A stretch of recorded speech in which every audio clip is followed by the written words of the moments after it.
Let's talk about Reconstruction, man. All right. So, in Reconstruction, the most important thing we got to see is how Reconstruction pertains to how the system is and how the economy is now and the way it is. So, in order to do that, let's start unpacking things that they was doing in the South of uh, Southern states. So, in the Southern states, you had the black codes going on right after the Civil War, and these white heads got up in the office right after the Civil War and just set up these laws that they um, were passing to basically put vacancy law. So they put the name of what a slave is or a runaway slave under the name vacancy. And with these vacancy laws, basically, if you weren't working on a white plantation on a leasing contract, you were a vagrant and you were meant for immediate arrest. And when they arrested you, they made you work on the roads and in the system. But out of that, or they put you in one of these 3 to 6 week contracts. And with these 3 to 6 months, my bad, and these 6 to 3 month contracts were said to be put in place as you were a temp, basically. And when you were a temporary contract worker, that meant that you worked on a plantation and you were of no value at that point. So that meant that the contractor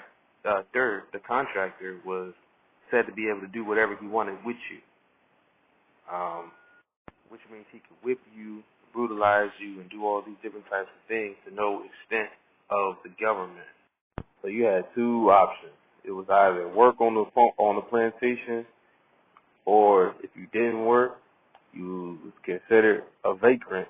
And then once you get considered a vagrant, this means that now they're gonna put you on another a 3 to 6 month contract lease where you're of no value, which means you can get beat and whipped and get every amount of blood, sweat, and tears dripped out of you to the point you most likely to die of environmental and physical abuse.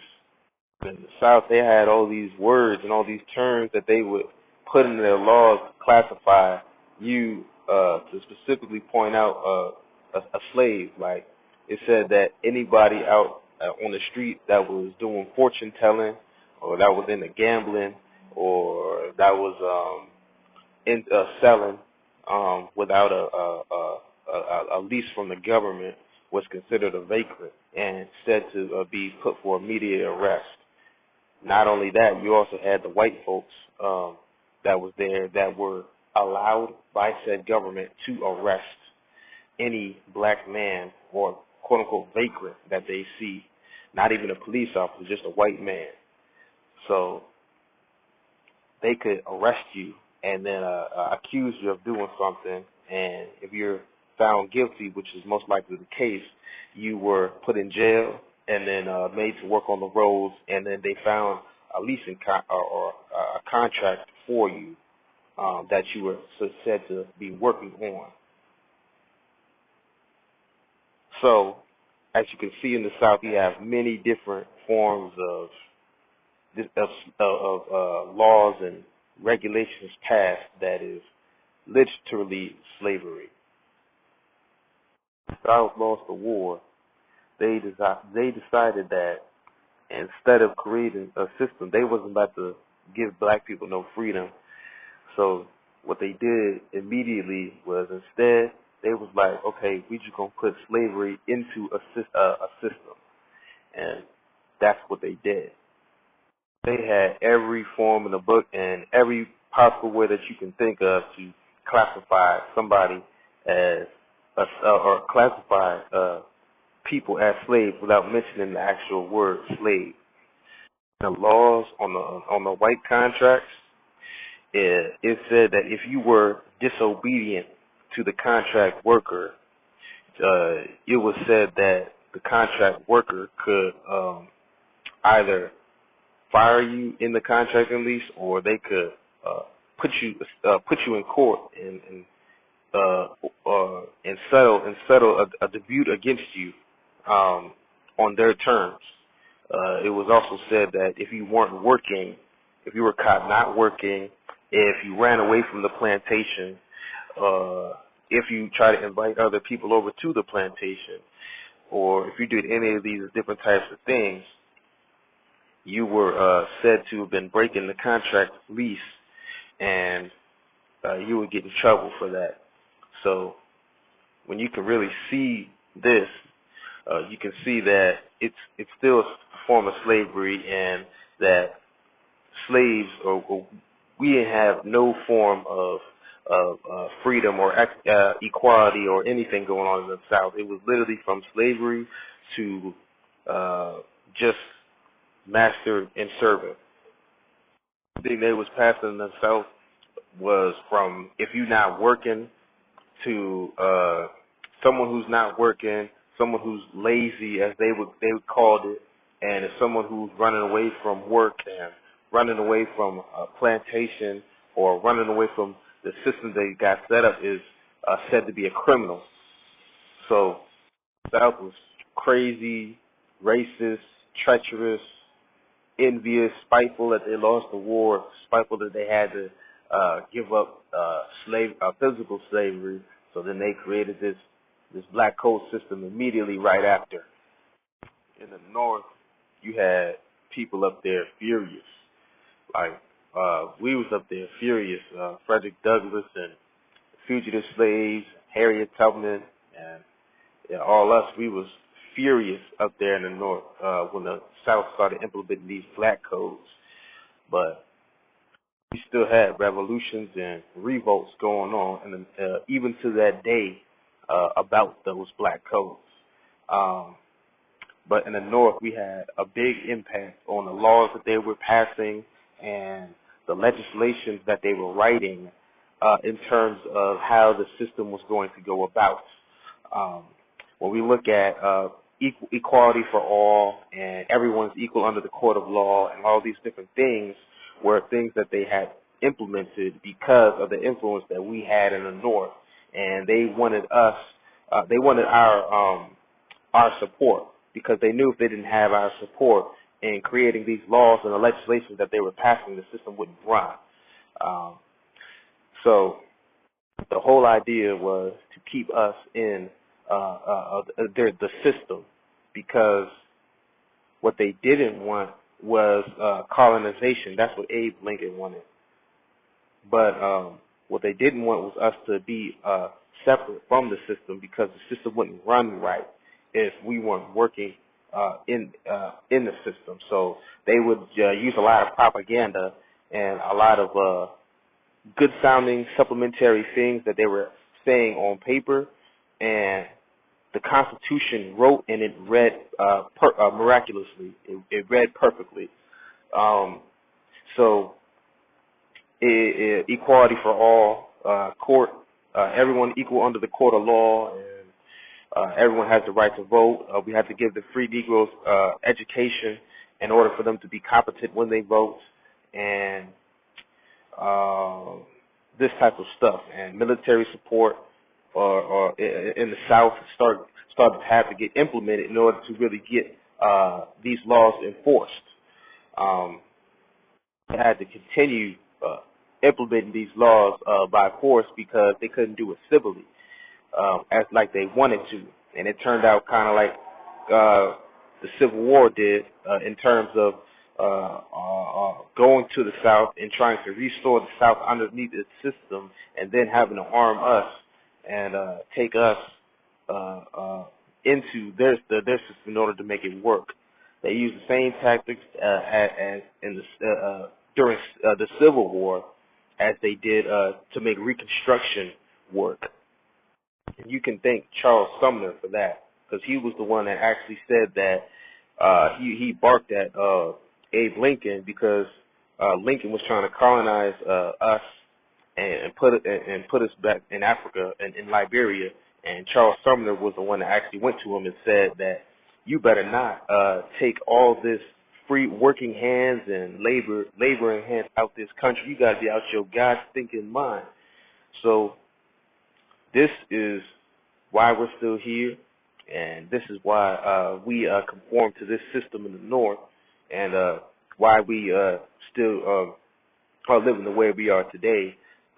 It's because we didn't have a choice in terms of elevating ourselves from enslavement. It was either the system or this system right here. So Frederick Douglass and Harriet Tubman and many other civil rights, and many other leaders during that time put their minds and heads into this system, and was making an influence to create a system that was that we could eventually take advantage of in order to thrive. So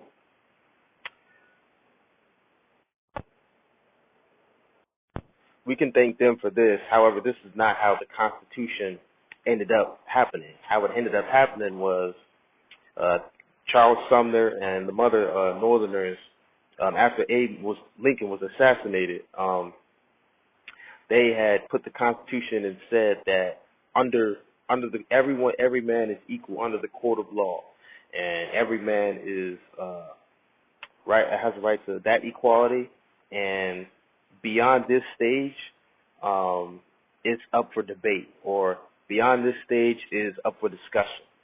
So basically, why they did that was because they couldn't conform to they couldn't get the South to conform to them completely. So they said beyond this, every man that steps foot, man, woman, child, or whatever that steps foot under the court of law is pronounced to the same rights as anybody else. Is above all else the thing that we stand for and we have to go by. But everything else after this is what they said was up for discussion. So this happened because we didn't have any type of leaders that were making an influence in that Constitution anymore, because Abe Lincoln had much respect for Frederick Douglass, and after the assassination of Abe Lincoln, Frederick Douglass kind of lost a little bit of edge, a little bit of a foot in the door in terms of influence. He still had a lot of influence, but this is why I believe they were able to do that without too much backslash from us. So after slavery, we didn't have no land, we didn't have no economy, and we really didn't have too much of any of this. And as the South, obviously, we didn't own any land, but in the North, we weren't given as much of a sanction of land.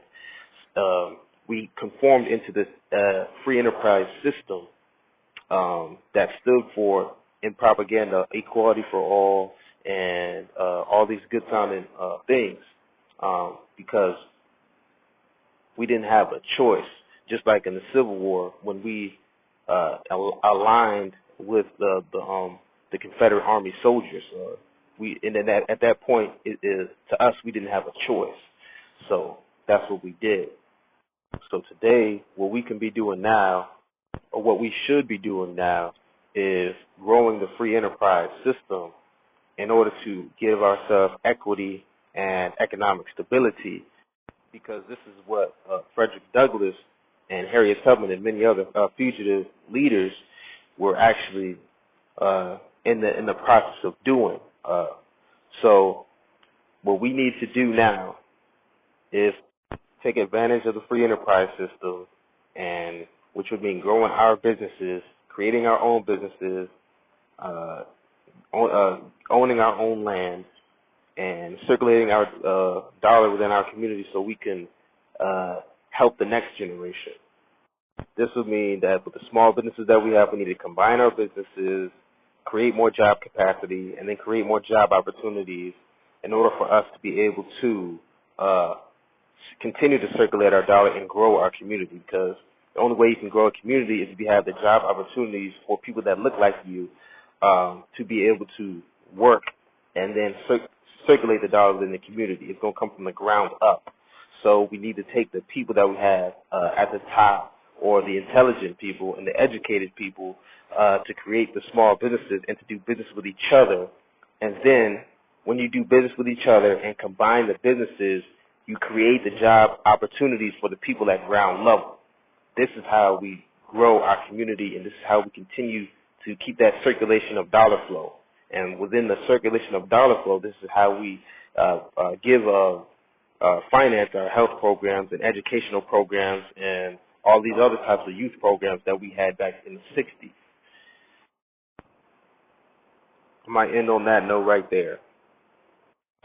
We have a lot of work that we need to do within the small business side of things. And once we understand this and become educated on the system and the economy, then can we start to attack and implement strategies in order to give ourselves economic freedom from the ground level up. My thing is, Reconstruction was a time where black people sought education and sought knowledge of themselves and what they were doing before they were slaves and who they truly were. We need to be trying to do what they was doing, because what they was doing was this is where you had a lot of great black men and women, and this is where they started putting back into the youth and developing the youth and telling the youth that these were going to be the greatest leaders of this nation, and speaking these words and believing these words like truthfully. They had ultimate faith that this next generation that was coming up was going to be the ones that was going to be that next generation.